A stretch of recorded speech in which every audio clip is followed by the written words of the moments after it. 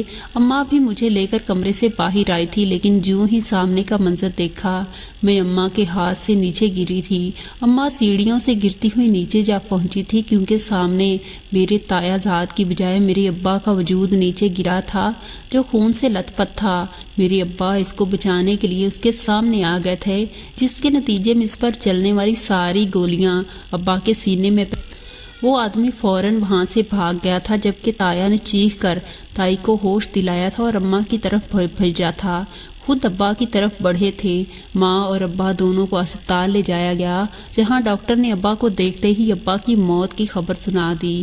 جبکہ اماں کو ایمرجنسی میں لے جایا گیا تھا، میں گھر کی ملازمہ کی گود میں پڑی گلا پھاڑ پھاڑ کر رو رہی تھی۔ اماں کے بارے میں بھی اچھی خبر نہیں آئی تھی۔ سیڑھیوں سے گرنے پر تو اتنی خاص چوٹیں نہیں آئی تھیں، مگر ابا کی موت کے گہرے صدمے کے باعث اماں کوما میں چلی گئی تھیں۔ ابا انہوں نے کب تک ٹھیک ہونا تھا کوئی سمجھ نہیں سکتا تھا۔ ابا کی میت کو گھر لا کر اس کو تدفین کی گئی تھی۔ اس کے بعد تایا نے اس آدمی کے خلاف پرچہ بھی کٹوا دیا تھا، لیکن بڑے لوگوں کو کون پکڑ سکتا ہے۔ پولیس نے اسے اریسٹ کیا تو 2 ہی گھنٹے بعد ضمانت کرا کے واپس باہر نکل آیا تھا۔ اماں ہسپتال میں ہی داخل تھی اور میں گھر میں وقت گزرتا گیا۔ میں ہمہ وقت ملازمہ کی گود میں رہتی تھی۔ تایا نے میرے لیے کل وقتی ملازمہ رکھی ہوئی تھی کیونکہ تائی نے مجھے سنبھالنے سے انکار کر دیا تھا۔ بقول ان کے اپنے بھی بچے تھے۔ کسی کی پرائی اولاد کو پالنے کے لیے ان کے پاس وقت نہیں تھا۔ تایا نے بیوی سے بحث کرنے کی بجائے مجھے ہی ملازمہ کے سپرد کر دیا تھا۔ میں 5 سال کی ہو گئی تھی اور اب سب کچھ سمجھنے لگی تھی۔ مجھے سنبھالنے والی آیا نے بھی مجھے ساری حقیقت سے آگاہ کیا تھا۔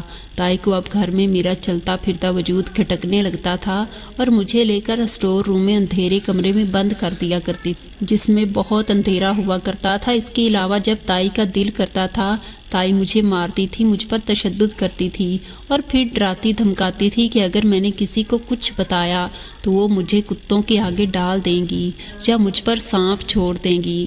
میں تائی کی باتیں سن کر بہت خوف زدہ ہوتی تھی۔ ایک کونے میں دبکی رہتی تھی اور کسی سے کچھ بھی نہیں کہتی تھی۔ ایک دن تایا شہر سے باہر جا رہے تھے جب انہوں نے مجھے اپنے پاس بلایا۔ مجھے پوچھا کہ کیا ہوا ہے تو ایک دم سے میری آنکھوں میں آنسو آ گئے تھے۔ میں تائی کے بارے میں سب کچھ تایا کو بتانے ہی والی تھی کہ جب بچانے تایا کو کہنے لگی کہ یہ مجھے کہہ رہی تھی کہ میں اسے اس کی ماں سے ملوانے ہسپتال لے جاؤں۔ آپ کو پتہ تو ہے نا کہ پچھلے دنوں میں کتنا مصروف تھی، مجھے ذرا وقت نہیں ملا، مگر آپ بے فکر ہو جائیں، میں آج ہی اپنی بیٹی کو لے کر جاؤں گی کیونکہ میری پیاری بیٹی جائے گی نہ میرے ساتھ۔ کہتے ہی تائی نے یہ کہتے ہی تایا کی گرفت سے مجھے آزاد کیا اور ایک پل کو مجھے اپنا دم گھٹتا ہوا محسوس ہوا تھا۔ تایا نے میرے سر پر ہاتھ رکھا تھا اور پھر وہاں سے چلے گئے تھے، جبکہ پیچھے تائی نے مجھے فوراً جھنجھوڑ ڈالا تھا، پھر مجھے کھینچتے ہوئے اسٹور میں لائی تھی۔ پھر مجھے کہا کہ میں نے تمہیں منع کیا تھا کسی کو کچھ نہ بتانا، لیکن تمہیں شاید میری بات سمجھ نہیں آئی، لیکن تم فکر مت کرو، میں ابھی تمہیں اچھی طرح سمجھاتی ہوں۔ کہتے ساتھ ہی تائی نے مجھے نیچے فرش پر دھکا دیا تھا اور دروازہ بند کر کے چلی گئی تھی۔ تھوڑی دیر بعد جب وہ واپس آئی تو اس کے ہاتھ میں ایک ڈبہ تھا۔ اس نے ڈبے کا ڈھکن کھول کر اس میں موجود چیز میری طرف اچھالی، پھر خود دروازہ بند کر کے چلی گئی۔ مجھے ایک دم اپنے اوپر کوئی وزنی چیز محسوس ہوئی۔ میں نے ڈرتے ڈرتے جیسے ہی ہاتھ لگایا تو ایک دم سے اچھلی اور میرے گرد لپٹ گئی تھی۔ میں ایک دم سے چیختے ہوئے اٹھ کھڑی ہوئی۔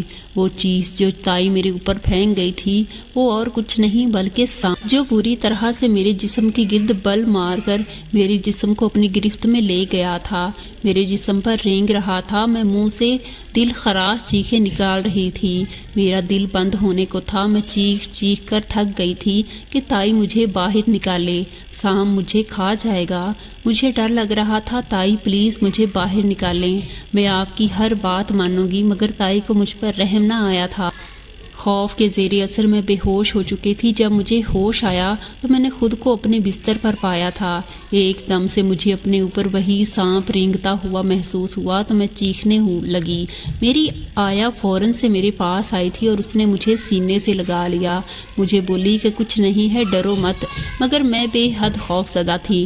میں نے اسے بتایا کہ وہاں تائی نے میرے اوپر سانپ چھوڑ۔ اس نے کہا وہ سانپ اصلی نہیں تھا بلکہ ایک کھلونا تھا، مگر میں یہ بات ماننے کے لیے تیار نہیں تھی۔ میں کیسے مان لیتی یہ بات جبکہ میں نے خود اس سانپ کو اپنے اوپر رینگتے ہوئے محسوس کیا تھا۔